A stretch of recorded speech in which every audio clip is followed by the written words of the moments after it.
এইজন বিশাল ফুকন বৰ্তমান সকলোতে চৰ্চিত এটি নাম। কোনোবাই যদি ল'ৰাজনক ঠগ প্ৰবঞ্চক বুলি কৈছে আৰু কোনোবাই চোৰ কটকী।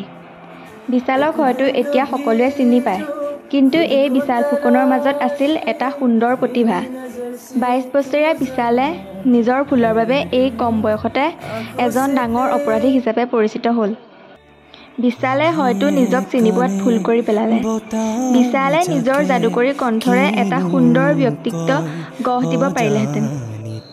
ইউটিউবটো স্ক্ৰল কৰি থাকোঁতে হঠাৎ এটা ভিডিঅ' পালোঁ, য'ত কমেণ্টবোৰ পঢ়ি এনেকুৱা লাগিল যে অসমৰ বহুত মানুহে ল'ৰাজনক আকৌ আগবাঢ়ি যাবলৈ সকাহ দিব। আৰু ল'ৰাজন যিমানেই বেয়া নহওক কিয়, সি এতিয়াহে বুজি পাইছে চাগে সি কেনেকুৱা ল'ৰা আছিল আৰু এতিয়া তাৰ লগত কি হৈ আছে। বিশালে হয়তো নিজে কৰা ভুলৰ বাবে এতিয়া নিজেই অনুশোচনা কৰিছে। এতিয়া হয়তো সি ভাল ল'ৰা হ'ব, সি অসমৰে এজন ভাল গায়কো হ'ব পাৰিব। আৰু যদি কিবা ভুল হৈছে মোৰ কথাখিনি ক্ষমা কৰি দিব।